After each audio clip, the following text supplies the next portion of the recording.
Сіңілім менің күйеуіммен жататын. Менің психологым Әлия. Әлиямен танысқаныма 2 жыл болды. Өмірде сирек кездесетін жүрегі таза, мейірімді, сабырлы қыз. Қазір біз жақын құрбы болып кеттік. Бірақ Әлияның өмір жолы басынан бастап сатқындық пен ауыр сынақтарға толы еді. Әлия әуелі әкесінен айырылды. Артынша ең жақын көретін әжесі дүниеден өтті. Бұл оның жүрегіне үлкен жара салды. Сол кездері оның Сұлтан есімді жігіті бар болатын. Бір-бірін шын жақсы көретін. Алайда Әлиямен жүрген үшін Сұлтанға жалған жала жабылып, ол түрмеге түсіп кетеді. 2 жыл өткен соң Әлияның өмірінде Талғат пайда болады. Ол Әлияға көңіл білдіріп, ашық ұсыныс жасайды. Ал Сұлтан болса түрмеден әлі шықпағандықтан мені күтпе деп Әлияға хабарлама жібереді. Сол сәтте Әлия өмірін жалғастыруға шешім қабылдап, Талғатты шын көңілімен ұната бастайды. Ол өзін алғаш рет қауіпсіз әрі бақытты сезінеді. Талғат тәрбиелі, дәулетті отбасынан шыққан, адамгершілігі мол жігіт болып көрінеді. Шынында да бастапқыда солай еді. 1 жылдай кездескен соң Талғат Әлияға сөз салады. Үлкен сәнді той болады. Әлия үшін жаңа бақыттың өмір басталғандай еді. Күйеуі оның айтқанын жерге тастамай, бар жақсылықты жасауға тырысатын. Көп ұзамай Әлияға алғашқы сәбиіне жүкті болады. Бұл жаңалыққа бүкіл әулет, әсіресе ата-енесі қатты қуанады. Алайда бәрі бірінші баласы дүниеге келгеннен кейін өзгере бастайды. Талғат үйге сирек келетін. Телефонға жауап бермейді, сөйлеспейді. Кейін Әлия оның нашақор екенін біледі.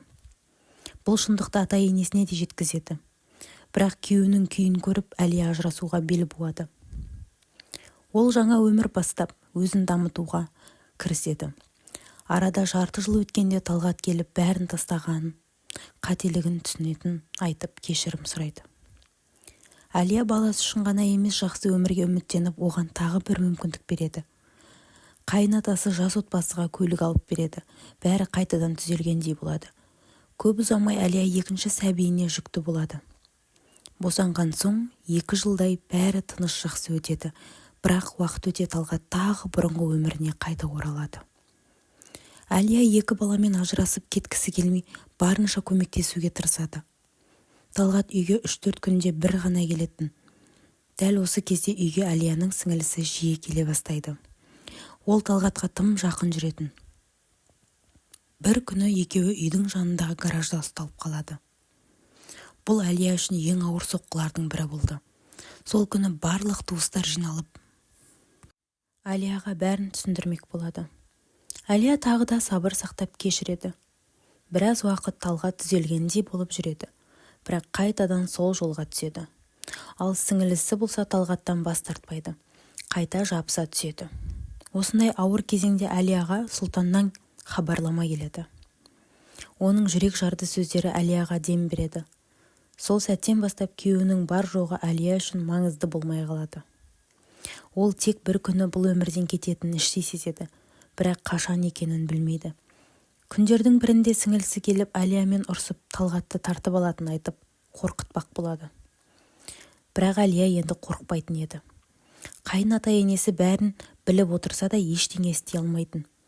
Ақыры Талғат үйдің ішінде балалардың, әйелінің көзінше нашақор болатын жағдайға жетті. Осыдан кейін қайын атасы жүрегі ұстап дүниеден өтеді. 2 ай өткен соң енесі өзі Әлияға ажырас деп айтады. Үй мен көлікті Әлияға қалдырып, арамызды үзбейік дейді.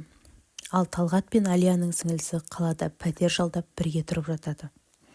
Сұлтаннан хабарламалар Әлияға тек дем берді. Олар әлі кездескен жоқ. Бірақ Әлияның жүрегінде алғаш рет үміт оты қайта оянғандай еді.